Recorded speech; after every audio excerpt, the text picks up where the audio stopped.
अस्सलाम वालेकुम नाज़रीन, प्रोग्राम लाइव लाइन सां करे तव्हांजो मेज़बान डॉक्टर वाहिद बख्श पवन हाज़िर आहे। नाज़रीन, तव्हां ख़बर अथनि प्रोग्राम में असां तव्हांखे मुख़्तलिफ़ बीमारी जी ॼाण ॾींदा आहियूं। मुख़्तलिफ़ महिमान डॉक्टर असां सां गॾु हूंदा आहिनि जेके उन बीमारी बाबति तव्हांखे मुकमल ॼाण ॾींदा आहिनि। अॼु जेका असां ॻाल्हि ॿोल कंदासीं उहा ॻाल्हि ॿोल कंदासीं जिस्मानी सूरनि बाबति। जेके जिस्म जा पुराणा सूर आहिनि उहे हिकु बीमारी आहिनि, उहा कंहिं बीमारी जी निशानी न आहिनि।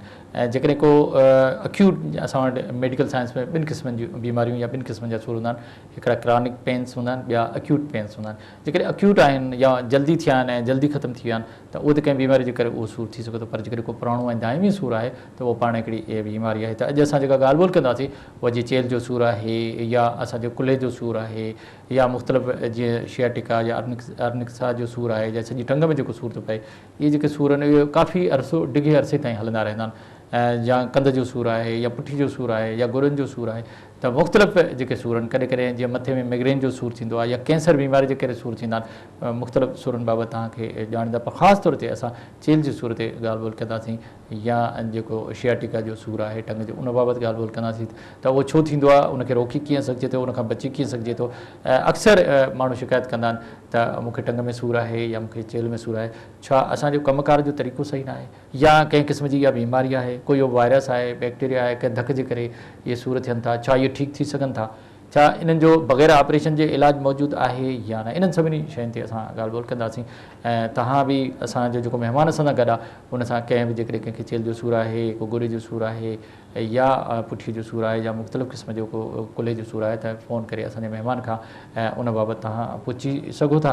त असां जेका ॻाल्हि ॿोल कंदासीं उहा चेल जे सूर बाबति ॻाल्हि ॿोल कंदासीं। इन सिलसिले में जेको मूंसां गॾु महिमान आहे उहा आहे डॉक्टर आगा सज्जाद, जेके पाण कंसल्टेंट आहिनि पेन मैनेजमेंट में ऐं अमेरिकन बोर्ड जा। जेको पेन मैनेजमेंट आहे माना जेको सूरु आहे, जेका तकलीफ़ आहे उन जा माहिर आहिनि, त उनखे कीअं ख़तमु कजे, उहो कहिड़े क़िस्म जो बि सूरु आहे, त ख़ासि तौर ते जोड़नि में हॾियुनि में ऐं जेके सूर थींदा आहिनि ऐं उन्हनि जी मैनेजमेंट जे बारे में आगा साहिबु असांखे ॿुधाईंदो त उनखे कीअं असां ख़तमु करे सघूं था, उनजा कहिड़ा इलाज जा तरीक़ा आहिनि, हिन जदीद दौर में हिन सूर खे असां ख़तमु करे बहितर ऐं सुठी ज़िंदगी कीअं गुज़ारे सघूं था। पर जॾहिं तव्हां फ़ोन करियो त महिरबानी करे पंहिंजी टीवी जो आवाज़ु घटि रखो त जीअं तव्हांजो आवाज़ु असां ताईं आराम सां पहुची सघे ऐं असां उनखे सम्झी सघूं, डॉक्टर साहिबु उनखे सम्झी सघे ऐं तव्हांखे उनजो बराबरि जेको सो जवाबु मिले। अॼु असांजो जेको मौज़ू आहे उहो आहे चेल जो सूरु या टंग जो सूरु। ऐं सिलसिले में डॉक्टर आगा असां सां गॾु अचे त पंहिंजी ॻाल्हि जो सिलसिलो डॉक्टर साहिब सां शुरू कयूं। डॉक्टर साहिबु अस्सलाम वालेकुम। वालेकुम अस्सलाम। डॉक्टर साहिबु वॾी महिरबानी, आगा साहिबु तव्हां हिते आयो। डॉक्टर साहिबु तमामु अहम जेका असां पॉइंट ते अॼु असां ॻाल्हि ॿोल कंदासीं। चवंदा आहिनि त सूरु जेको आहे उहो हिकिड़ी निशानी आहे, साइन आहे, सिम्पटम आहे। कंहिं ॿी बीमारी जे करे, बुख़ार जे करे मथे में सूरु पइजी वियो, धक जे करे कंहिं हॾी में सूरु पइजी वियो, कंहिं कम का वज़न खणण जे करे चेल में सूरु पइजी वियो। पर छा क्रॉनिक ऐं अक्यूट जेके पुराणा सूर आहिनि उहे निशानियूं आहिनि या उहे बीमारियूं आहिनि? तव्हां माशाल्लाह इलाही सुठो एक्सप्लेनेशन ॾिना। जो कि पुठी जो सूरु आहे, जो टंग जो चेल जो सूरु टंग में वञे थो या जेको बि सूरु अचे थो वञे थो, हू कोई निशानी न आहे।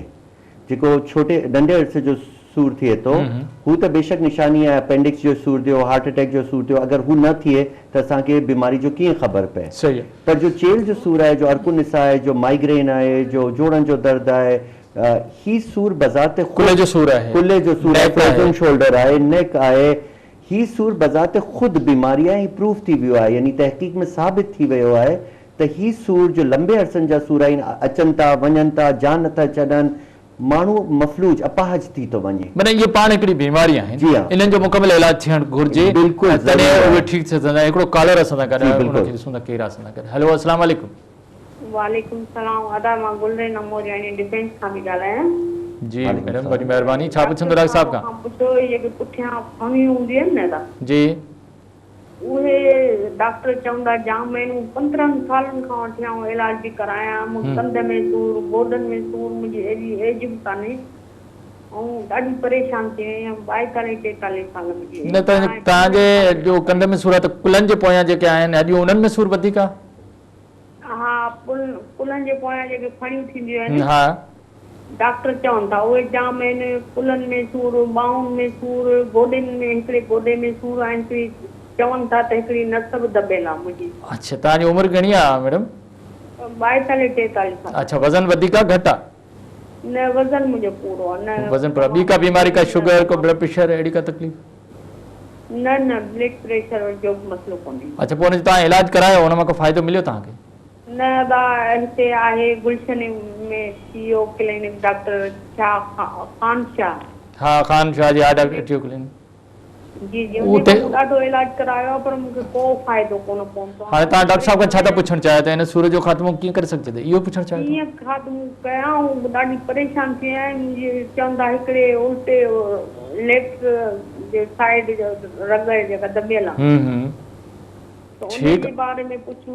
डॉक्टर साहब तव्हां को सवाल पुछंदो न महिरबानी वॾी महिरबानी तव्हांखे जवाबु ॾियो तव्हां ॿुधो डॉक्टर साहब तव्हांखे जवाबु ॾिए थो तव्हांजी वॾी महिरबानी तव्हां असांखे फ़ोन कई ॾाढी ज़बरदस्त ॻाल्हि जेका असां कई त सॼो ॿिन्ही शोल्डर में उनजे पोयां हॾियुनि में सूरु आहे उहो वरी चेल में टंग ताईं वञे थो छा इहे सभई शयूं जेके मोहतरमा ॿुधायूं उहे ऑस्टियोआर्थराइटिस में वञनि थियूं या अलॻि का ॿी बीमारी आहे हुई जो असां शुरू कया कि अगरि शुरू में तव्हां इलाज न कयो त ॾिसो ही स्पाइन जो मॉडल आहे पर हिन मथे सूरु आहे हा मूंखे ख़बर आहे पर ही ॿ जोड़ आहिनि जो मथे ताईं वञनि था हर हड्डी जे विच में ॿ जोड़ आहिनि ठीकु आहे शुरू अगरि हितां खां थिए मथे खां थिए शोल्डर खां या हिते अगरि जॉइंट में फिक्स थी वञनि ठीकु आहे पोइ हिते जो मसल्स आहिनि पठा आहिनि उहे अकड़जी था वञनि हिते सूरु शुरू थी वियो चाहे हू हिते थिए चाहे हिते थिए अलॻि अलॻि कॉज़िस आहिनि छो मथे छो बाज़नि खे थिए थो बाज़ हेठनि खे बाज़ माण्हुनि खे हेठि छो थो थिए बाज़ माण्हुनि खे मथे छो अलॻि अलॻि वजूहात आहिनि ठीकु आहे पर जिथे बि शुरू थिए अगरि हुनजो इलाज न थिए त पोइ हू जमींदा हेठि था अची वञनि ठीकु आहे छोकी माण्हू हेठि वो टंग ताईं हले वेंदो न पोइ छोकी माण्हू सिधो नथो हली सघे ठीकु आहे त अगरि हिते ॾिसूं हिते पेट लॻियल आहे ही चेल जो पुठियां हिसो आहे ही रगूं टंगनि में वञनि थियूं ठीकु आहे अगरि ही ॿ मोहरनि जे विच में डिस्क जो आहे सनी थी वञे त हिन रग ते हू थोरी रगड़ हणंदी ऐं सोज़िश अची वेंदी त हू जो अर्कुन निसा जो दर्द आहे यानी शुरू ई थियो 15 साल पहिरीं ऐं पहिरीं डॉक्टर चवंदा हुआ ठीकु आहे कि सूरु थिए थो हलो बाबा कीअं हली था सघूं असां त सूरु पियो थिए चेल में सूरु थियो टंग में सूरु थियो गोॾनि में सूरु थियो आहे तव्हां सूरु ग़ाइबु करे हलो त असां थोरे अरसे लाइ दवाऊं ही शयूं इंजेक्शन वग़ैरह ॾियूं था त वेट घटि थींदो लॉन्ग टर्म में हाणे जेको 15 साल जो सूरु आहे हू ज़ाहिर आहे हिकिड़े इंजेक्शन में त ठीकु न थींदो पर एक्सरसाइज फिजियोथेरेपी सभु करे इन में थोरो ॻाल्हि जेको हे चयो त ॿिन्ही पासे मूंखे जेको शोल्डर में सूरु आहे पोइ जेके हॾियूं उन्हनि में सूरु आहे छा इन जे करे अर्कनस जा सूरु थी सघे थो हिन जे डायरेक्टली न पर इनडायरेक्टली ओवर इयर्स यस थी सके थो माना उन जे करे बि चेल में सूरु यानी जेको मोहतरमा ॻाल्हि कई त इन काफ़ी इलाज करायो पर उनखे को फ़ाइदो न थियो आहे इन लाइ इलाज छा आहे इनखे तव्हां छा एडवाइस कंदो सभिनि खां पहिरीं त हुननि खां ही ॾिसणो पवंदो त वधीक सूरु किथे आहे हेर अगरि हेर हिते सूरु वधीक आहे त हिन जो इलाज हिन जो इलाज फोकस कंदासीं ऐं ॿियनि जो इलाज जो आहे वो आहिस्ता आहिस्ता कंदासीं स्ट्रेचिंग एक्सरसाइज हिते जो दवाऊं एक्सरे गाइडेड इंजेक्शन वारी हिते जॉइंट खोलंदासीं यानी माशाअल्लाह सूर जो इलाज थी थो सघे ठीकु आहे तव्हां छा एडवाइस कंदो जेकॾहिं अची करे तव्हांखे ॾेखारीनि किथे भले असांजो नंबर हिते फोन करे था वठी सघनि अची तव्हांखे ॾेखारे पंहिंजो इलाज कराए सघनि था ॾाढी सुठी ॻाल्हि आहे मतिलबु इहो सूरु उनजो ख़तमु थी सघे थो बिल्कुलु मतिलबु लाइलाज त न आहे न अदाणी साईं जो अल्लाह जो हिकिड़ो सिस्टम आहे पहिरीं इलाज मोकिले थो पोइ मर्ज़ मोकिले मतिलबु जेकॾहिं सुठे नमूने सां इलाज थिए त ॿियो बि कॉलर आहे हेलो अस्सलाम वालेकुम वालेकुम अस्सलाम सर साईं केरु था ॻाल्हायो किथां था सर असां मां ॻाल्हायां पियो कंदकोड़ खां जी छा पुछंदो डॉक्टर साहब सर मुंहिंजी घरवारी खे चेल जे जेके मुरनि खां मथां डिस्कूं हूंदियूं कराची में मूं ॾेखारियो त डिस्कूं जेकियूं स्लिप थियल आहिनि उनखे तकलीफ़ वधीक रहे थी पई इन लाइ को डॉक्टर साहब वटि हलाए न त छा डिस्कूं ख़राबु आहिनि उन में को आहे हुनजो इलाज करायो तव्हां डॉक्टरनि छा चयो तव्हांखे डिस्कूं जी स्लिप थी आहिनि साईं गार खाई आहिनि डिस्कूं जेके चेल जे मुरनि खां मथे जेके डिस्कूं हूंदियूं आहिनि जीअं साईं डांचो ॾेखारियो त हुनजे मथां डिस्कूं उहे जेके हुन ते स्लिप थियल आहिनि जेको ऑपरेशन जो हल आहे या ॿियो कोई दवा जो ट्रीटमेंट जो ठीकु आहे तव्हांखे जवाब वॾी महिरबानी ॾाढी सूर जी ॻाल्हि न पर चवंदा असां वियासीं त चेल में डिस्कूं जेके आहिनि उहे स्लिप थी वेंदा उहो चवंदा आहिनि जो हल जेको आहे उहो छा आहे ऑपरेशन सां थींदो या सुई सां या दवाउनि सां थींदो जेकॾहिं डिस्क का स्लिप थी वेंदी असांजी कोशिशि ॿुधायो जी हिते पेट लॻियो आहे ठीकु आहे हिते चेल जो पुठियां हिसो आहे इन खां पहिरीं की ॿुधायां मतिलबु स्लिप कीअं थींदी आहे डिस्क इहो ॿुधायो उनखे डॉक्टरनि जो चवणु आहे इहो जी जी जी जी असल में मां ही ॿुधाइणु चाहियां थो त असां सूर जी अवेयरनेस लाइ इंटीरियर सिंध बि वञूं पिया ओ ठीकु आहे पहिरीं हिनखे थोरो ॿुधायो अच्छा स्लिप डिस्क कीअं थी थी थोरो ॿुधायो मुख़्तसर त उनजो कीअं पूरो इलाज छा आहे? बस इलाज हीअ आहे कि मुख़्तसर हीअ आहे कि सूर गायब करे, पठन के खोले, पोइ एक्सरसाइज कराए, ठीक है, हिते पठन के मजबूत करे, इंशाल्लाह सर्जरी जी ज़रूरत न पवंदी। मतलब सर्जरी का बगैर इहो इलाज थी सके थो? छा हिते का सुई लॻाईंदो तव्हां? असां या त हिते अगर अर्कुन निसा जो सूर है तो रग जे करीब सुई हणंदासीं। ठीक है। अगर जोड़न जो सूर है, अगर डिस्क जो सूर है, जो मोरा जो डिस्क हल जाए तो डिस्क में भी इंजेक्शन था हणी सघूं। एक्सरे गाइडेंस थींदा आहिनि, यानी एक्सरे में ॾिसी पोइ सुई हणो इन तां। अच्छा, सुई हणण खां पोइ उनखे छा एक्सरसाइज का दवा भी जी हा, पूरो ही इलाज जो आहे हिकिड़ो ट्रायंगल आहे। अच्छा, उनके अंदर हिकिड़ो त पेशेंट ते बिलीव करणो त पेशेंट के सूर सही आहे, छोकी इलाही माण्हू जो अगरि सालनि खां पोइ सूर थिए थो केरु बिलीव नथो करे। ॿियो शइ जो आहे उहो एक्सरसाइज फिजियोथेरेपी हुनजो हिस्सो आहे, पार्ट आहे। ठीकु आहे। अगरि तव्हां इंजेक्शन हणंदासीं, गोली खाईंदा, एक्सरसाइज फिजियोथेरेपी त ठीकु न थींदा।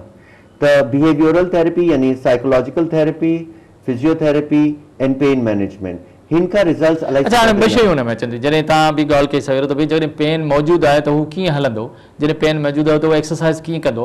पहिरीं डॉक्टर जो फ़र्ज़ु इहो आहे, कहिड़ो बि डॉक्टर हुजे, त पहिरीं हुन पेन खे ख़तमु करे, कंट्रोल करे, हुनजी उहा तकलीफ़ ख़तमु थिए त हू एक्सरसाइज बि करे, पोइ हू तव्हांजी ॻाल्हि खे बि सम्झंदो, पोइ हू तव्हांजी साइकोलॉजी। त छा जेको तव्हांजो इलाज जो तरीक़ो आहे उन में तव्हां सभ खां पहिरीं सूर ख़तमु करियो था या नथा कयो? बिल्कुलु। ऐं हुन सां गॾु कुझु एक्सरसाइज़ आहिनि जो सूर घटि थी करनि, कुछ एक्सरसाइज सूर वधाए थी छॾनि। हाँ, इहो ई आहे न। ठीक है, त हू एक्सरसाइज़ ॿुधायूं था शुरू में जो सूर घटि थी करे, ऐं हू दवायूं या इंजेक्शन ॾियनि था त सूर गायब थिए, जीअं हू माण्हू हली फिरे, वेट कम करे, पोइ माशाल्लाह काफ़ी बहितर थींदो। हिकिड़ो ॿियो बि कॉलर आहे। हेलो, अस्सलाम वालेकुम। जी अस्सलाम वालेकुम। वालेकुम अस्सलाम साईं, केरु था ॻाल्हायो, किथां आंदा? सर, मोहम्मद मिठल भुट्टो थो ॻाल्हायां साईं, नवाब शाह मां। वरी महिरबानी मोहम्मद मिठल, छा पुछंदो डॉक्टर साहब खां? हा सर, डॉक्टर साहब खां इहो पुछणो आहे त मूंखे महीनो ॿ थी वियो आहे, मां कराची मां बि इलाज करायां पियो थो जी। चवनि था न्यूरोपैथी का बीमारी आहे, इन करे का रगुनि में जेका मेन नर्व आहिनि उहे ब्लॉकिंग आहे उन्हनि में। उन जे करे मुंहिंजा हथ ऐं पाउनि में, टंगुनि में जेको आहे बिल्कुलु जान न आहे, उथण करण में तकलीफ़ थी थिए। अच्छा, उन खां पोइ जेको आहे मेडिसिन वग़ैरह ॾिनी अथनि, पर उन मां कोई एतिरो को फ़ाइदो अञा ताईं कोन थियो आहे। इन जे लाइ का मतलब तुंहिंजा हथ पेर जेके आहिनि उहे कमज़ोर थी विया आहिनि, बेजान थी विया आहिनि, ईअं? हा, बेजान जीअं उन्हनि जा सुन थी वञनि, या उन्हनि जा टिप्स जेके आहिनि आङुरियुनि जा, उन्हनि में कलम वग़ैरह या का पेन इस्तेमालु। अच्छा, किथे सूर आहे जिस्म जे हिस्से में, चेल में या सूर? सर न, सूर न आहे, सूर ईअं आहे सॼो जिस्म जीअं पैरालाइज़ थींदो आहे, ईअं साॻियो पैरालाइज़। अच्छा, तव्हांजी उमिरि घणी आहे दादा? मुंहिंजी सर 39 सर। अच्छा, शुगर आहे तव्हांखे? न सर, शुगर कान्हे सर। ब्लड प्रेशर या अहिड़ी का बीमारी ॿी कान्हे? न, ब्लड प्रेशर कोन्हे, बाक़ी सर हेपेटाइटिस बी 6 सालनि खां वठी हुई पीरियड। उनजो इलाज करायो था? उन्हनि जो इलाज उन्हनि जी negative PCR B, genotype B. हाणे तव्हां छा था पुछणु चाहियो त इहा जेका तव्हांजी कमज़ोरी हथनि पेरनि जी, हिननि जे लाइ जेका हिननि डेल्टा कार्ड वग़ैरह ॾिनी आहे, ऐं फोलिक एसिड ॾिनी आहे, ॿियूं इहे दवाऊं आहिनि, ऐं फिजियोथेरेपी बि करायां पियो, त रिकवरी जेका आहे सभु स्लो थी थिए। अच्छा, चेल में सूर आहे, हथनि पेरनि में बिल्कुलु सुन आहे, हलण जी स्पीड घटिजी वई आहे। ठीकु आहे, ठीकु आहे, तव्हां जवाबु ॾिनो, वॾी महिरबानी मिठल, तव्हां असांखे फ़ोन कई, तव्हांजी वॾी महिरबानी। डॉक्टर साहब, ॾाढो दिलचस्प केस आहे, ॾाढी सुठी ॻाल्हि आहे, तव्हां हिनखे सम्झो त उहो चए थो डॉक्टरनि जो चवणु आहे तव्हांखे न्यूरोपैथी थी वई आहे, शुगर कोन्हे, अक्सर शुगर जी इहा कॉम्प्लिकेशन आहे। न्यूरोपैथी मां पुछां, शुगर बि न आहे, ब्लड प्रेशर बि कान्हे, उमिरि बि तक़रीबन 30 साल जे क़रीब क़रीब आहे, ऐं उनजे हथनि पेरनि जो नर्व एतिरियूं कमज़ोर थी वियूं आहिनि, जीअं पैरालाइज़ थी वेंदो आहे। त इन बि इहा कहिड़ी बीमारी, दिमाग़ जी आहे या कीअं, तव्हां हिनखे छा एडवाइस कंदो? एडवाइस त इहा आहे कि न्यूरोपैथी हेपेटाइटिस बी खां पोइ बि थी सघे, उहा नेगेटिव अची वई। हाँ, पर हुन खां पोइ बि उनजो जो वायरस वग़ैरह आहे, जो इम्यून सिस्टम ख़राब थो थी वञे, चेक करणु पवंदो। वधीक हिननि जा स्पेशलिस्ट हूंदा आहिनि, गुड न्यूरो फिजिशियन उन्हनि जा बहितरीनु इलाज हूंदा आहे। हुन खां पोइ नवाबशाह में आहिनि डॉक्टर सालिम इमन आहिनि, नवाबशाह में हू पेन स्पेशलिस्ट आहिनि। असां बि मतिलबु मकली इंशाल्लाह कल वेंदोसि ज़ैनब जनरल हॉस्पिटल में, हुते असां अवेयरनेस डॉक्टरनि खे क्रिएट कंदासीं। हाणे पहिरीं हिते छा जेकॾहिं अचे कंहिं न्यूरो फिजिशियन वटि कराची में या हैदराबाद में, छा को इन्वेस्टिगेशन करणी पवंदी हुनखे? इन्वेस्टिगेशन ही थींदी त यानी न्यूरोपैथी छो आहे, कुझु इन्वेस्टिगेशन थी सघनि, कुझु नथी थी सघनि। मूंखे श्योर आहे कि एतिरी दफ़ा आया आहिनि त MRI ब्रेन थी वियो आहे, ठीकु आहे, हुन खां पोइ EMG थी वियो हूंदो, ठीकु आहे। बाज़ दफ़ा ब्रेन मां न्यूरोपैथी अची थी सघे, स्पाइनल कॉर्ड में अगरि कोई मोरनि जे विच में डिस्क जो आहे उहो हराम मग़ज़ खे दबाए पई, हुनमां न्यूरोपैथी थी अची सघे। ठीक है, दिमागी बीमारी चई सघूं था इनके थी सके तो सेंट्रल हुजे, दिमागी हुजे, थी सके तो सर्वाइकल हुजे। अगर डिस्क जो है स्पाइनल कॉर्ड के दबाई पई, स्पाइनल कॉर्ड के हराम तब तान के समझ एडवाइजर के सुठे न्यूरो दिखारे पंहिंजो इन्वेस्टिगेशन जे करे उहो कराए त हिन जो इलाज थी सके थो। डॉक्टर साहब तव्हां सां ॻाल्हाइण जो सिलसिलो जारी आहे, ॾाढो ज़बरदस्त कॉल बि अचनि पियूं ऐं ज़ाहिर आहे माण्हुनि जा पब्लिक जा जेके मसइला आहिनि ज़बरदस्त तव्हां सां ॻाल्हाइण जो सिलसिलो जारी आहे। वक़्तु हिकिड़े नंढे वक़्फ़े जो नाज़रीन वठूं था हिकिड़ो नंढो वक़्फ़ो।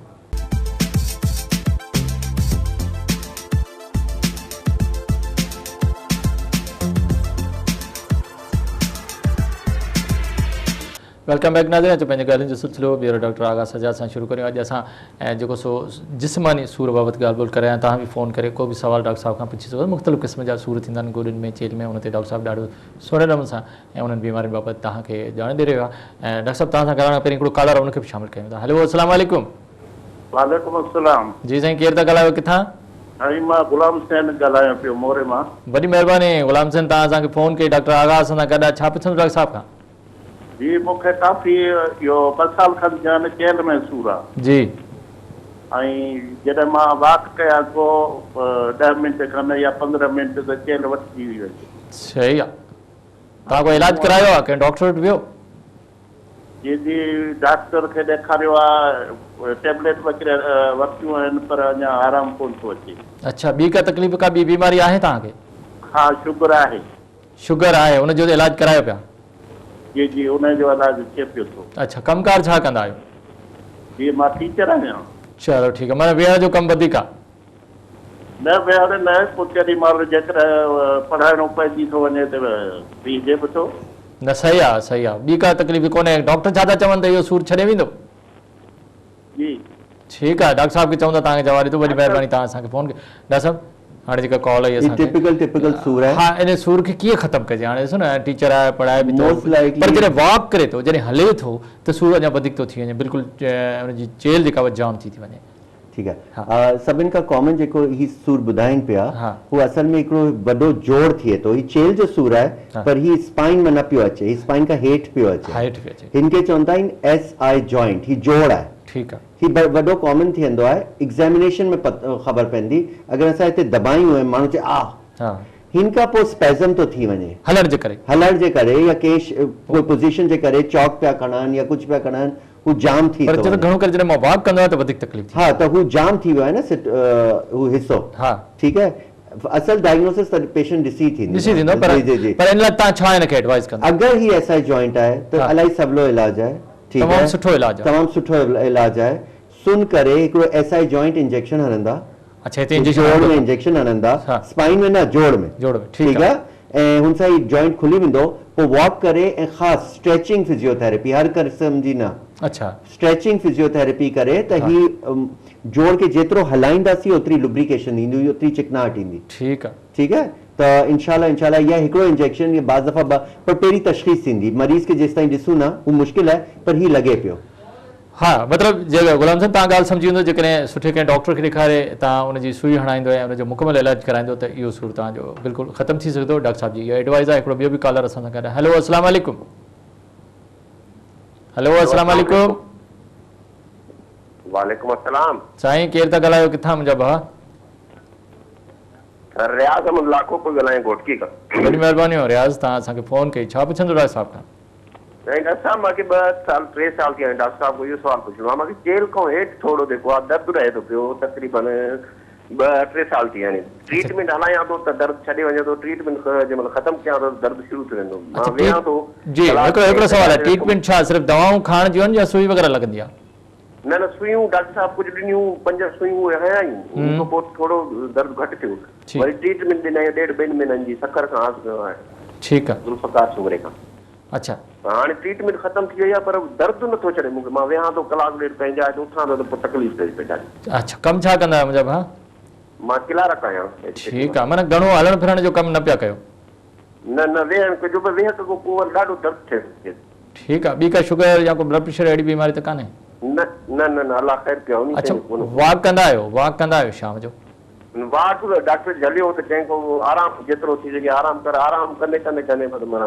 अच्छा, जेके वाट कयो त सूर वधे थो या आराम सां सूर वधे थो? आराम सां घटिजी वञे सूर। अच्छा, घणी बजे रुक नथो कयां, माना सुम्हियो पियो आहे त सूर न आहे, बाक़ी वेहां थो त सूर पए। ठीकु आहे, तव्हांजे जवाब वॾी महिरबानी, तव्हां असांखे फ़ोन कई, तव्हांजी वॾी महिरबानी। आगा साहब। हाँ, ये भी तव्हां मतिलबु माशाल्लाह इलाही सुठी हिस्ट्री वरिता। ज़रा हिस्ट्री का सवाल असां हुनखे जवाब ॾेई सघंदासीं। हिनखे बि उहो जोड़ थोरो चेल खां हेठि ॿुधाई। हाँ, चेल का हेठि ही है ना, जॉइंट है। हाँ, मतलब चेल का थोड़ा हेठि जोड़ है। हाँ, सुइयूं माशाल्लाह हयूं, पर सुइयूं त काफी माण्हू पर ये सुइयूं जोड़ जो ना है, वो पेन किलर लगाए या विटामिन डी वगैरह हुंदा, पर ही स्पेशल सुई है ना, जोड़ न लग रही है, पर ही लगाए स्ट्रेचिंग करे। अगेन सूर हली वने पो एक्सरसाइज करनी है। माण्हू छा था कनि, सूर हली तो वने ना, पो 5 मिनट भी एक्सरसाइज। पर हाणे डॉक्टर चयो त तव्हां वॉक न करियो, तव्हां आराम। हाँ, ही सां इन में छो जेकॾहिं जॉइंट में या जोड़ में जेकॾहिं सूर आहे त वॉक न करणु घुरिजे? न, जेकॾहिं बि अमेरिकन न्यूरोलॉजिकल सोसाइटी है, अमेरिकन पेन सोसाइटी है, American society of family practitioner आहिनि, हू मना था करनि कि बेड रेस्ट मना है। बेड रेस्ट मना है, मतलब थोड़ी घणी वॉक तव्हां कयो जेतिरो करी था सघो, एज टॉलरेटेड एक्टिविटीज़।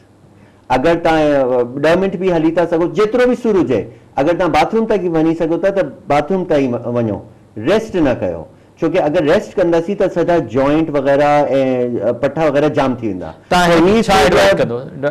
छा एडवाइस कंदो?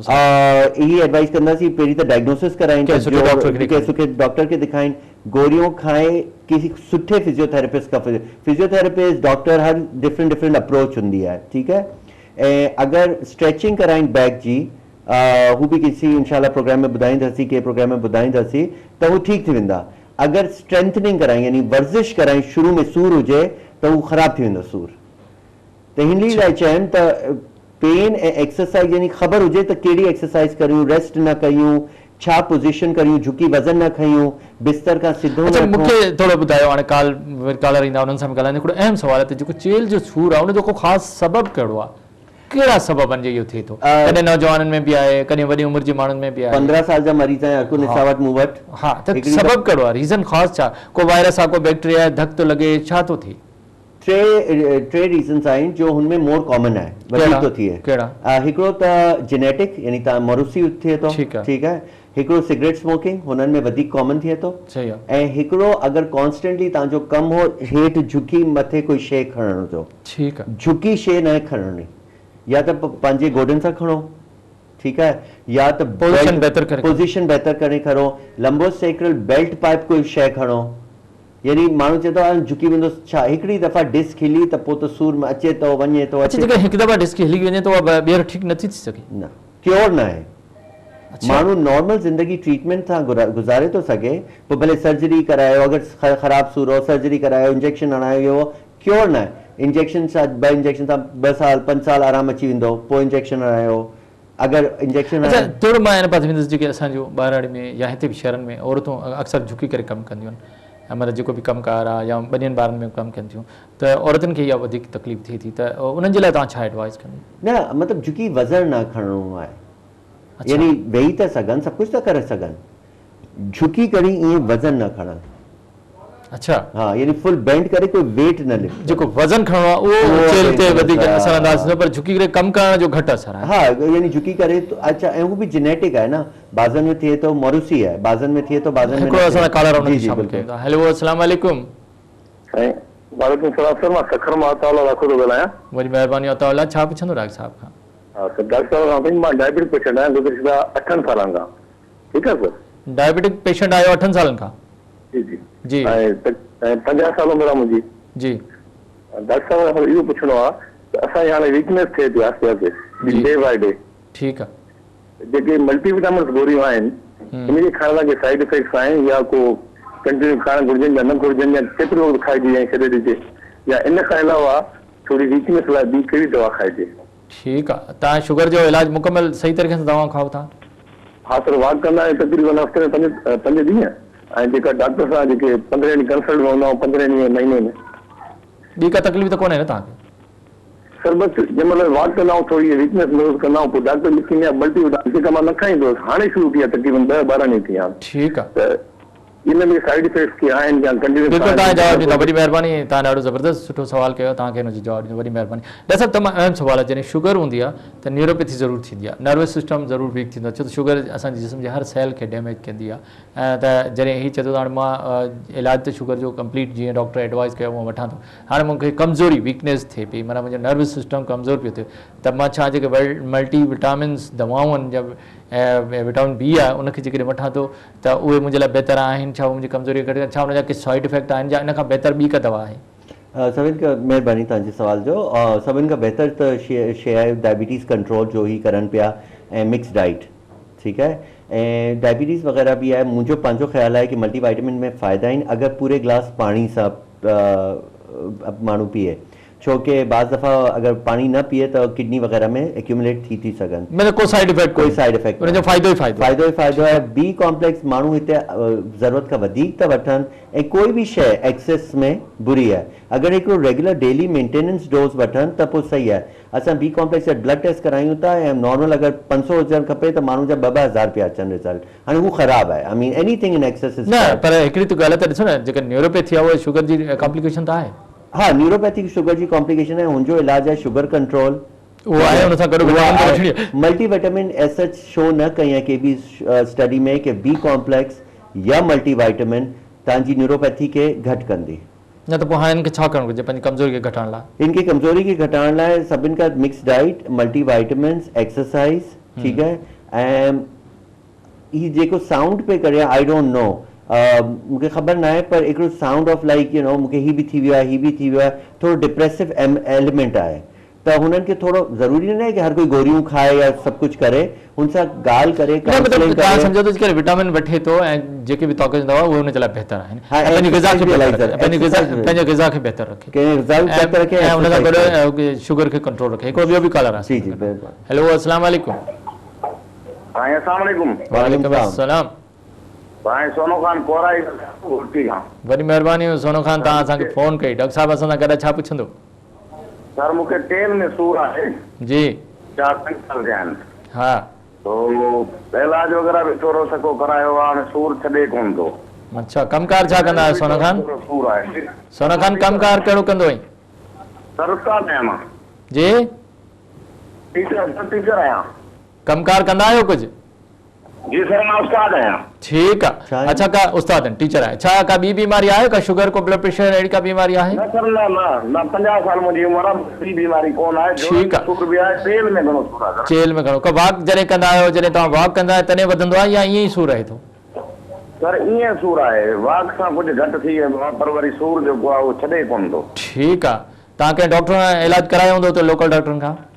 लोकल डॉक्टर खां करायो आहे, छॾे वञे थो वरी साॻियो वापसि थी अचे। ठीकु आहे, तव्हां जवाबु ॾियंदो। ॿुधो डॉक्टर साहब खां तव्हांखे जवाबु ॾिसो। वॾी महिरबानी, तव्हां असांखे फ़ोन कयो। डॉक्टर साहब उहो ई 50 साल उमिरि आहे, उहो ई जेको सो मूंखे ज़हन था लही वियो, किथां छा ॻाल्हायूं पिए, इंटीरियर मां किथां ॻाल्हायूं पिए। न अगरि अचणु चाहिनि था, चेल में सूर आहे, जी जी, उनजे लाइ उहो ई चेल जो सूर आहे, त हिननि खे छा करणु घुरिजे? का बीमारी कान्हे, उस्ताद आहिनि, इन लाइ हिननि जी इज़त करे, भले या कराची अचनि मूं वटि या मकली में कल अचनि, त इंशाल्लाह हिन जो फ्री कंसल्टेशन करे छॾंदो। सोनू खान नालो आहे, भले नंबर वठी अचनि। उस्ताद आहिनि, असां इज़त था कयूं।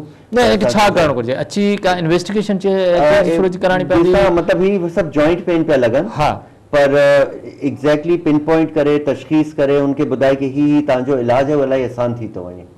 मतिलबु कंहिं सुठे डॉक्टर अची ॾेखारनि छा हिन में? अच्छा, हिन में हिकिड़ी ॻाल्हि आहे मां ॿुधायां, जेकॾहिं चेल जो सूर आहे त छा हिनजी का इन्वेस्टिगेशन करे पोइ तव्हां हुनखे इंजेक्शन लॻाईंदो या ईअं क्लिनिकली तव्हां लॻाईंदो? न, अगरि चेल जो सूर आहे ऐं चेल में ई आहे, हा ठीकु आहे, त हुननि खे इन्वेस्टिगेशन जी ज़रूरत न आहे।